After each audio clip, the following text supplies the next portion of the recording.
Welcome to the Great Detectives of Old Time Radio from Boise, Idaho. This is your host, Adam Graham. If you have a comment, email it to me, box13@greatdetectives.net. Follow us on Twitter at Radio Detectives and become one of our friends on Facebook, facebook.com/Radio Detectives.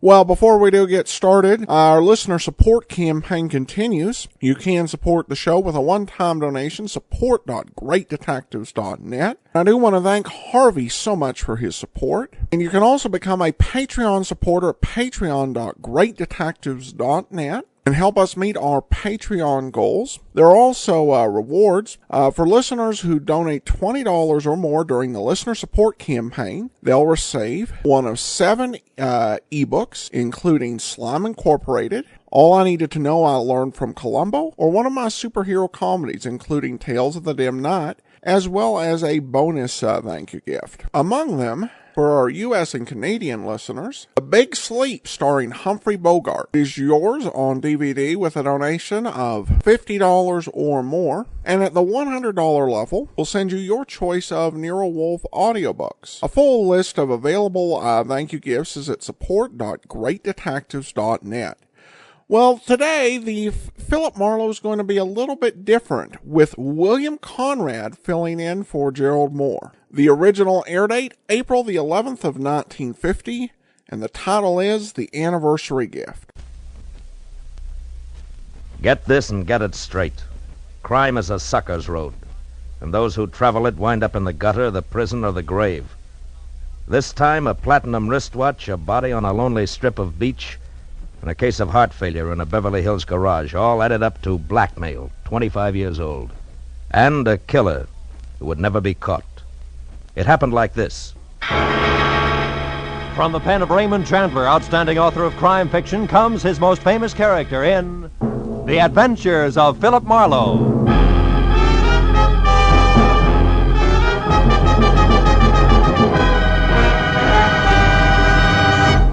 In just a moment, tonight's story. But first, a message from the Ford Dealers of America.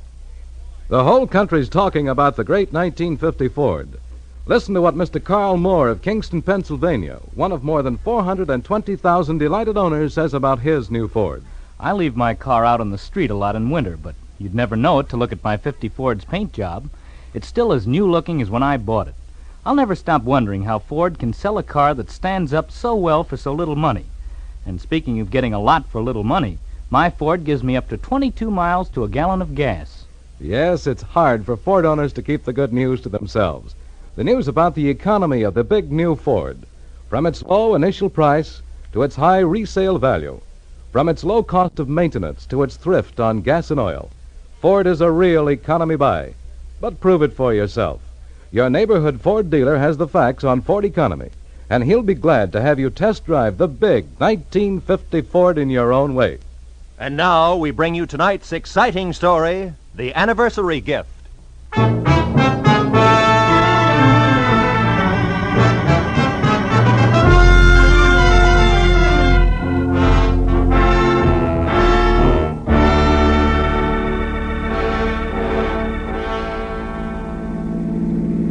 We turn left at the next corner, cabby. Okay. Boy, this Beverly Hills in a sunny afternoon is really something, ain't it? Yeah. Wide streets, classy homes. Boy, these jokers got it made. Some life. Nothing ever gets to them to bother them except the income tax, maybe. Yep. Here it is, mister. 8834 Beverly Road. What a joint. Yeah. Wait for me, huh? Sure, mister.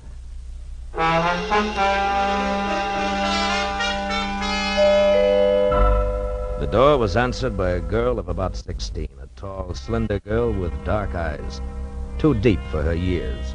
Oh, come in, won't you? I believe Dad's expecting you.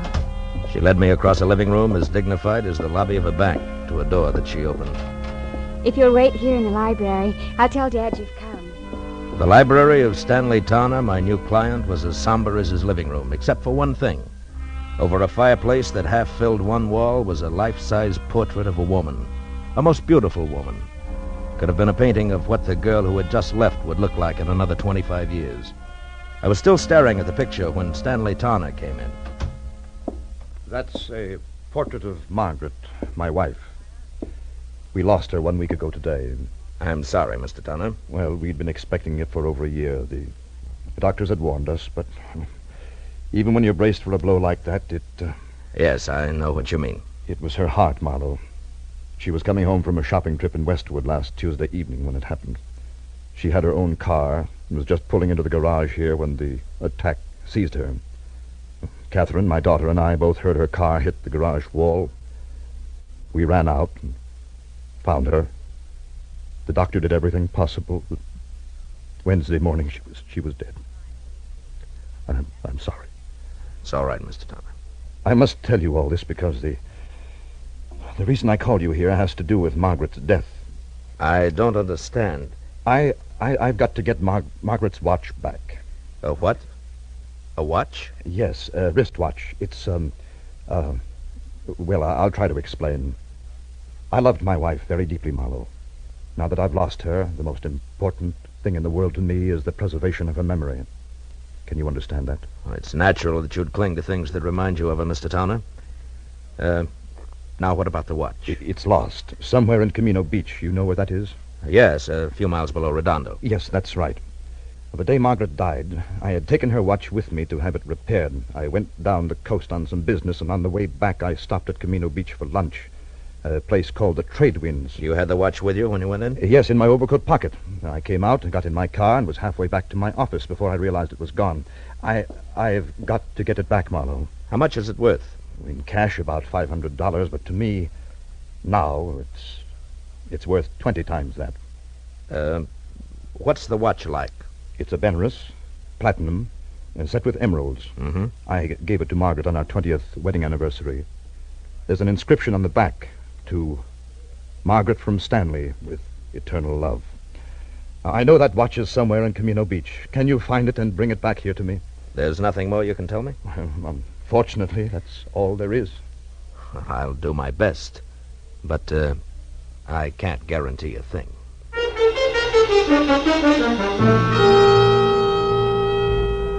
The cabbie waiting outside drove me back to the gas station on Wilshire, where I picked up my own car, fresh off the grease rack, and headed for the ocean and the sunset. It was getting dark by the time I reached Camino Beach, a rickety, salt-caked little town jumbled in between the highway and the surf.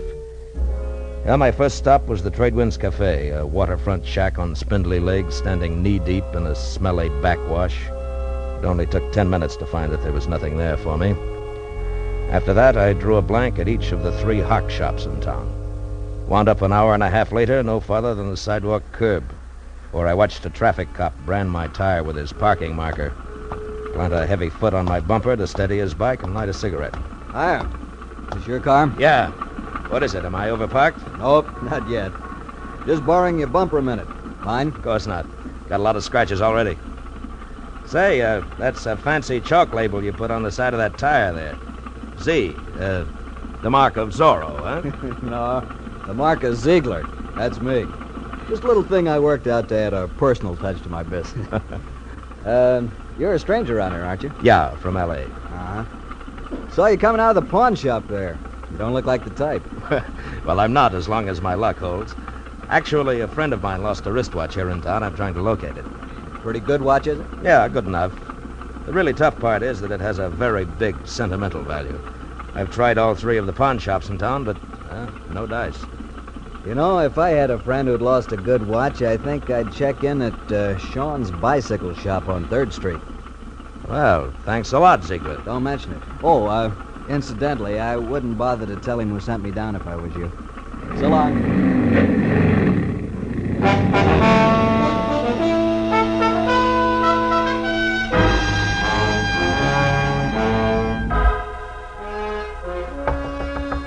Hello. Hello, anybody there? Hello, Sean? What do you want? I'm closed for the night. I'm, interested in a lady's wristwatch, Mr. Sean. How do you know? And just how does that bring you to a bicycle shop? Look, we both know your offense, so let's not waste time on that. The watch I'm after is platinum, set with emeralds, and has an inscription on the back. To Margaret from Stanley with eternal love. A bright sentiment, I'm sure. Have you seen the watch? No. Look, Sean, Either I beat your tongue as limber as a St. Bernard's ears, or you accept this $20 in exchange for some straight information. Peacefully. Now take your choice and take it fast. $20. What kind of a choice is that? But I don't have the watch, Bucko. But you have seen it. Oh, yes. 5-6 days ago, a fella brought that watch in here, wanted to know what it was worth. I said 500. He laughed in my face. Who was this guy? You mentioned something about $20. Oh, yes. Here. All right, now give. Yeah, that's better. His name is Chip Menashe. In summers, he works in the concessions in the pier. In winters, he's nothing more than a beachcomber. Lives in a little room out on the pier behind the shooting gallery, and that, Bucko, is your $20 worth. It had better be, Shane, or I'll be back for my change.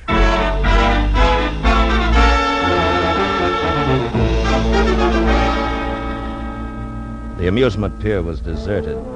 When I finally found the one-room shack tacked on behind the shooting gallery, it was dark and quiet. I knocked once, got no answer. So I pushed a wad of rags out of a broken pane of glass in the door, reached inside, and unsnapped the lock and went in. With the light from the one naked overhead bulb, I started through the room.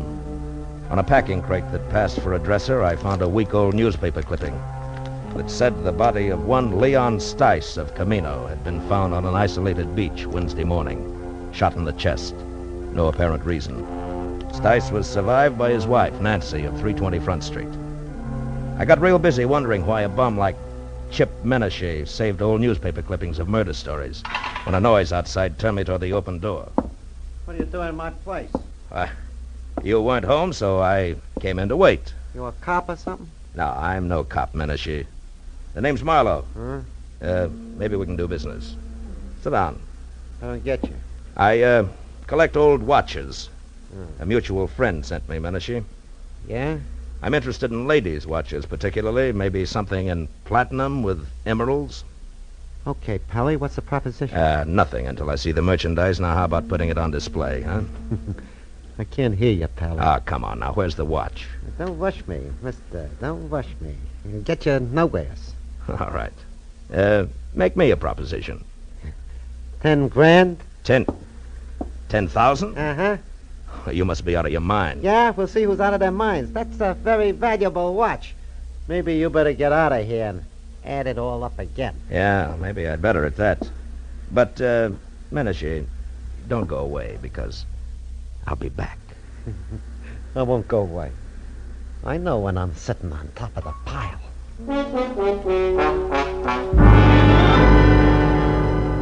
As I walked away, a hunch kept whispering to me that the body of a guy named Leon Stice, found on a lonely beach, was somehow tied in. So I decided to pay a call on his widow. I drove down Front Street to number 320. But there was nobody home. As a matter of fact, the only sign of life on the entire block was a red neon Pelican in a blue neon martini glass above the door of a bar across the street. So I walked over and went in.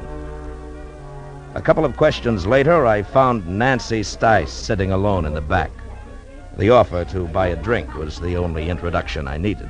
Sure, you can buy me a drink. Hey, Charlie. Okay, Nancy. I'm an old friend of your husband's, Nancy. I just heard. That louse didn't have no friends. Yeah, Nancy. Something for you, mister? No. Here, keep Thanks. it. Mud in your eye. Nah. I got nothing against Leon Stice, except 25 years of living with him in a Camino Beach rat hole on nothing. That's all. Any idea why he was killed? For the role he was carrying. Well, after what you just said, that makes no sense. That's the way it was. And I didn't get one red cent of it. It was all gone when they found him. Did you tell the cops he had money on him? Nah.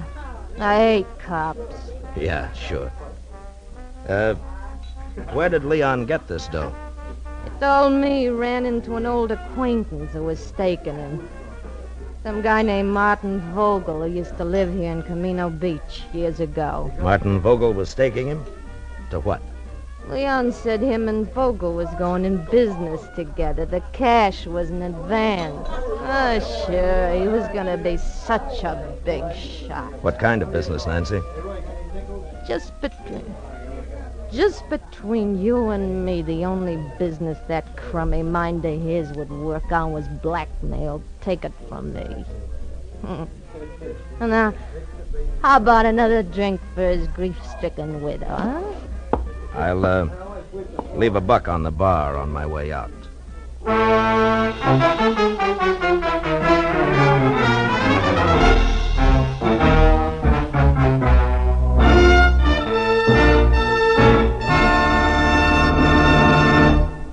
In just a moment, the second act of Philip Marlowe. But first, a brief message from the Ford Dealers of America. From coast to coast, Ford owners agree the big new Ford brings you more for your money. More in comfort, more in performance, and more in economy. But only through personal experience can you appreciate the restful ease of Ford's famous midship ride and the luxurious comfort of Ford's non-sag foam rubber cushion front seat. Only by driving this great car can you enjoy its smooth power and solid roadability. And only by getting the facts about Ford's economy can you understand that so powerful, so smooth riding, and so beautiful a car can cost so little to buy. To run and to maintain. But see what the new Ford gives you. Find out how much it saves you. Yes, before you buy any car at any price, it will pay you to stop by your local Ford dealers. Take the wheel of the 100-horsepower V8, or its companion in quality, the 95-horsepower 6. Once you've driven it, you'll agree the new Ford is the one truly fine car in the low-price field. Now we return to the second act of Philip Marlowe and tonight's story, The Anniversary Gift.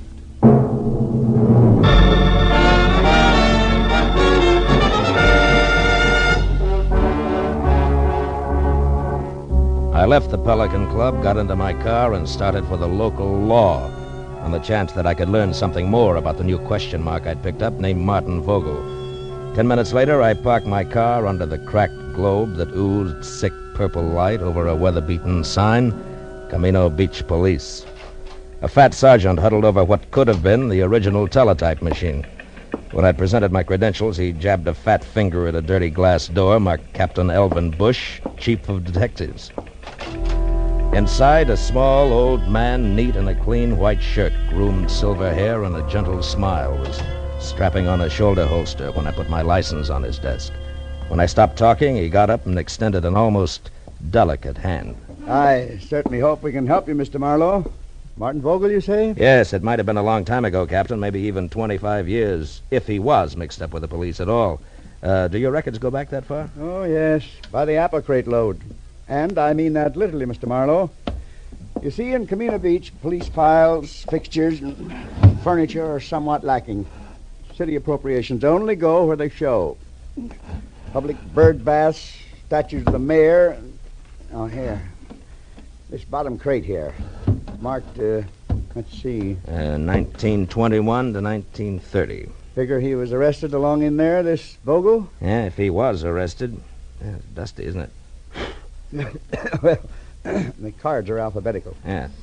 And let's see. Riker, Rooney, Stemple. By the way, Mr. Marlowe, what's your angle? I'm not sure, Captain. Svensson, Underley, Utterman, Van. Vogel. Martin. Got it, eh? Yeah, picture and all. Bring it over here in the light. Yeah. Martin Vogel arrested Camino Beach Hotel, May 28, 1923, on warrant from Chicago, Illinois police. Returned to Chicago, sentenced to 5 years in state penitentiary for embezzlement. Arresting officer, Patrolman Elvin Bush. Picked him up myself, did I? Well, I've locked up a lot of people in the last 35 years. Yeah, I guess you have it. Holy smokes. Huh? What? That can't be. What is, Mr. Marlowe? You look kind of pale. There was no mistaking it. The time-yellowed picture of Martin Vogel made it plain. Vogel and my client, the distinguished Mr. Stanley Towner, were one and the same. That meant that Towner had lied to me, and more important, had no doubt killed Leon Stice, who was blackmailing him because he knew he was Vogel.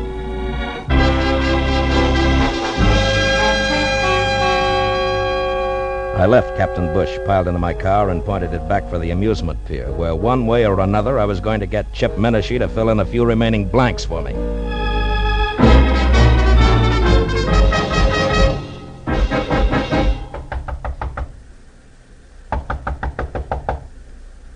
Yeah, who is it? Marlowe, Menashe. I want to talk business. Okay, Marlowe. Looks like I doped it right. I thought you'd come back. All right.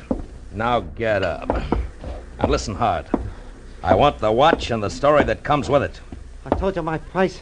It's still 10 grand. You're bluffing, Menashe. You know the watch means money, but you don't know why. Yeah, Mr. Weisenholt?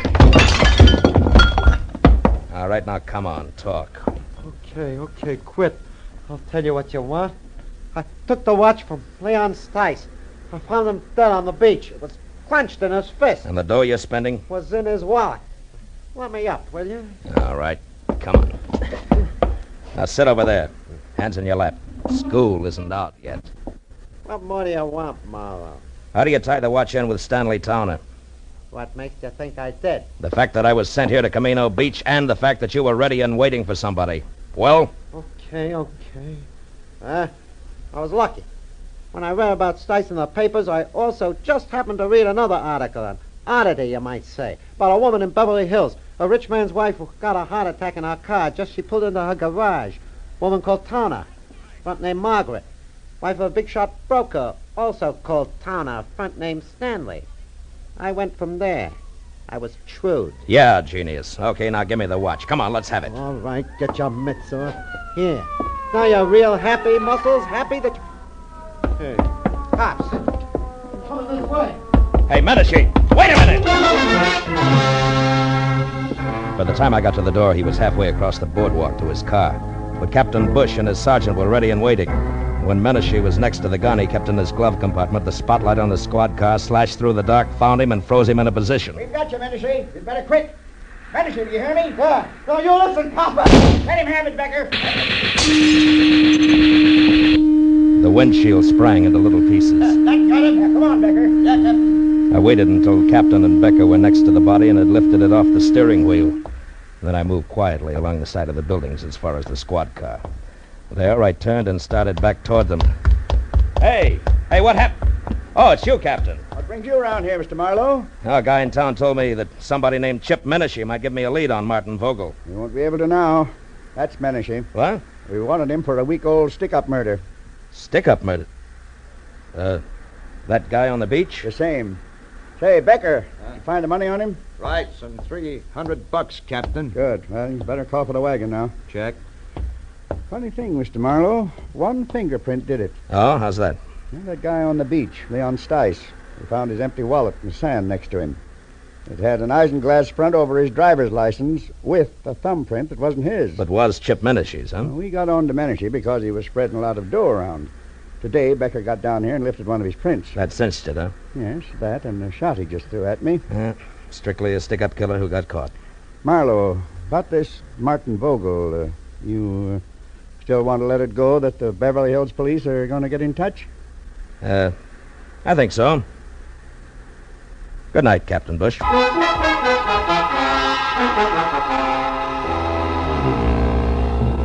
The ride back to Beverly Hills was an uncomfortable hour and a half, cold and empty. I was glad that I had things to do like stop and start and shift gears. It kept me from thinking too much about a lot of things and a lot of people I wish I'd never heard of.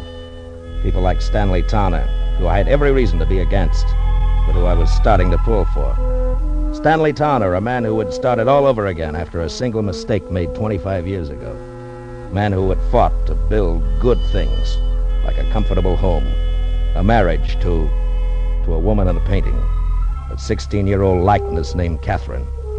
But Stanley Towner, who was also a killer on a lonely stretch of beach far from home, destroying something rotten who would destroy him. A killer that nobody knew about, except me. Well, I pulled into the driveway and parked behind the car that had been Margaret's. As I got out, the light of the garage went on and the side door of the house opened. I felt almost wrong dropping my hand around the .38 in my side pocket. Good evening, Mr. Marlowe. You have the watch? Yeah. I had quite a tussle getting hold of it. I imagined you would. Menashe's dead, Mr. Towner. Menashe? Who is Menashe, Mr. Marlowe? The reason you hired me? The man who called you and dangled this bait? Yeah, you were right. It's a beautiful watch, Mr. Vogel. Vogel? You know about it? Yeah, they keep police files a long time. I know about everything. Except why you didn't go after the watch yourself. Well, I was afraid. Afraid to show yourself in the town where somebody might remember you, huh? The town in which you had committed a murder, is that it? Yes, that's it exactly. Dad? Dad, is that you down there? Yes, dear. Me, Mr. Marlowe. Well, why don't you come into the house? It's so late and it's chilly. You'll catch your death of cold out there. Yes, in a while, dear. Now go back to bed. All right. Good night, Dad. Good night, dear. Well, good night, Mr. Marlowe, and please make him do as I say, will you? Yes, I will, Catherine. Good night. Do you mind if we go along to the police at once, Mr. Marlowe? I'd rather she didn't know right now. Tomorrow's soon enough. And can we take your car? Yeah. The lights go off out here? Yes. The switch is on the garage wall over there. Okay, get in. All right. You know, Mr. Towner, I'm sorry about Catherine and the way she's going to be hit by this thing. The switch is there on your right. On your right, Mr. Marlowe. Yeah.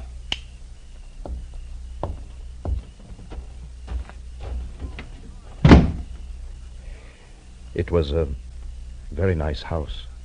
Mm-hmm. Mr. Towner, you certainly loved Margaret a lot, didn't you? Completely, Mr. Marlowe. And her memory, too? Why do you ask? Something that makes me awfully happy. Mr. Towner, you didn't kill Leon Stice. Marlowe, what are you saying? That you never lost your wife's watch at Camino Beach. You never had it. She lost it herself. Lost it when she struggled with Leon Stice just before she killed him for your sake. For you and Catherine and everything you've worked for. No, Marlowe, no. Yes, Margaret had a bad heart. She knew she didn't have long to live. Also, she knew that Stice was blackmailing you. It figures, Towner. And what also figures is that you'd rather pay for a murder that you didn't commit than to have Margaret's name soiled. Yes, I would, and I will, because you can't prove any of this. Correction, Mr. Towner, I can. With your wife's car there in the garage, the car in which she died on what you said was her return from Westwood. Which it was? No, not according to a funny little chalk mark I just saw on one tire, it wasn't. A little white Z that a policeman named Ziegler in Camino Beach makes to check on parking time. And we can go on from there. Your confession won't mean a thing. But, Marlowe, it must... No, I guess it won't. I guess you can't hide the truth very often, can you? No. Only once in a great while.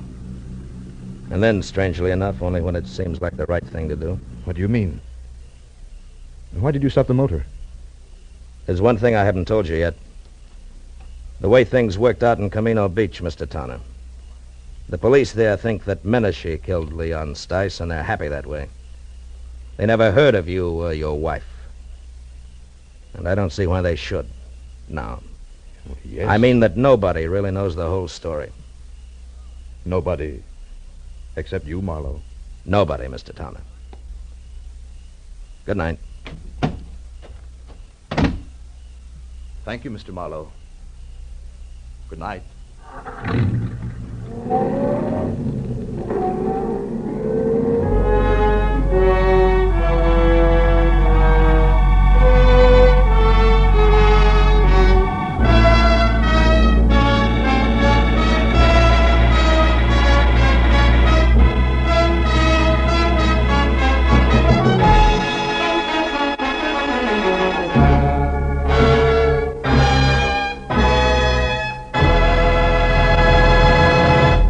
Philip Marlowe will be back in just a moment. But first, a word from the Ford Dealers of America.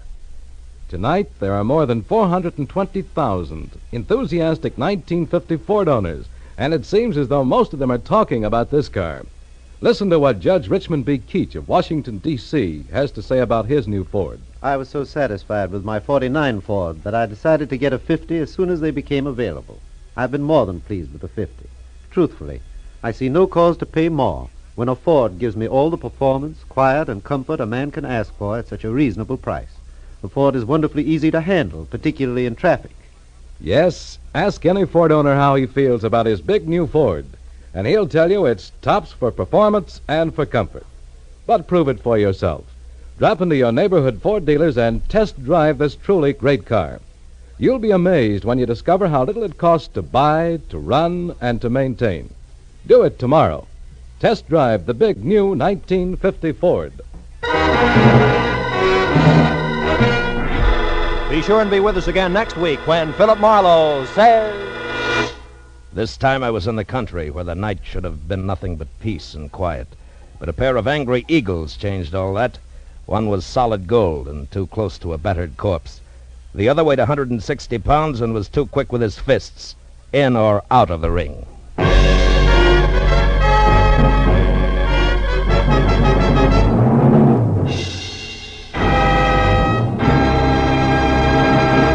The Adventures of Philip Marlowe, bringing you Raymond Chandler's most famous character, tonight starred Bill Conrad, are produced and directed by Norman MacDonald, and are written for radio by Robert Mitchell and Gene Levitt.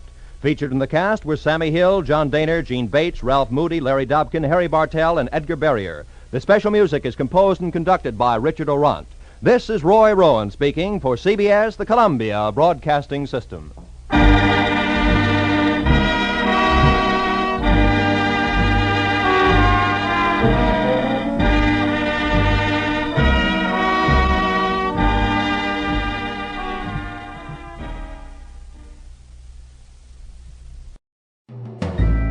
This is Andrea J. Graham, author of the Web Surfer series. Oh, and a Madam's Wife.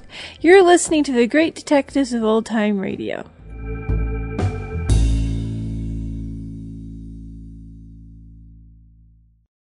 Welcome back. The only thing I didn't like about Conrad's performance was his reading of the opening narration. I think that what this brings home is just how that particular aspect of the show was suited to Gerald Moore. Of course, this could have been tweaked to really fit Conrad, but here he's just filling in for a week, so it's basically like you're wearing another guy's clothes. So with Larry Dobkin playing a cabbie, I can't help but wonder if this is some sort of a world where Louis ended up chauffeuring Philip Marlowe, played by William Conrad. Overall, I thought Conrad did a great job. I'm a huge fan of Cannon, and this really, just in so many ways of his mannerisms. It's very different from the heavies he traditionally played over radio, and it really did have that strong reminder of Cannon in terms of his style and just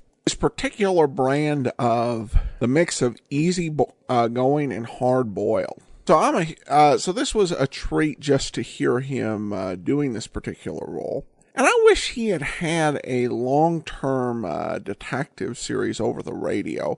Really would have been great. Of course, his big series is, of course, one of radio's most beloved, Gunsmoke. So I can't say he was cheated over the radio, but this was an intriguing look at what might have been. The ending, of course, you know, when you have a guest Marlowe, you get a piece that's very unusual, where Marlowe doesn't reveal the killer to the police. And I think that his reasons for doing so are completely understandable, and really does add some depth. This was an interesting experiment. And again, while I don't wish Gerald Moore had left Marlowe, I wish there were some other radio detective show with Conrad in the lead. It'd make for fascinating listening. Though we do at least have one detective special starring William Conrad. We'll see when we get to it. So we've only got one. I don't want to waste it.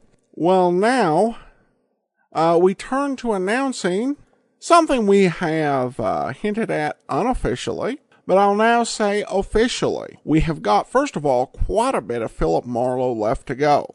8.5 months worth. But once that 8.5 months is over, we'll be bringing you Richard Diamond, Private Detective, starring Dick Powell, coming into you in about 8.5 months' time. All right, well, the listener support campaign does continue. You can support the show on a one-time basis, support.greatdetectives.net, or mailing in a donation to Adam Graham, P.O. Box 15913, Boise, Idaho 83715. You can also become a Patreon supporter, patreon.greatdetectives.net, and help us reach our first milestone to upgrade our server. And we do have awards on the Patreon at the Detective Sergeant level, which is $7.14 a month or more. We'll send you access to the premium site. You get one of my ebooks of your choice every 6 months. And you also get early access to the programs we're going to play for the next week. So if you want to listen to one and provide your thoughts on the episode before I've actually even recorded the commentary for it, you can do that.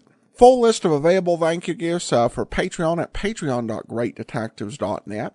But that will do it for today. Join us back here tomorrow for Nick Carter. Next Wednesday, another episode of The Adventures of Philip Marlowe with Gerald Moore back. In the meantime, send your comments to box13 at greatdetectives.net. Follow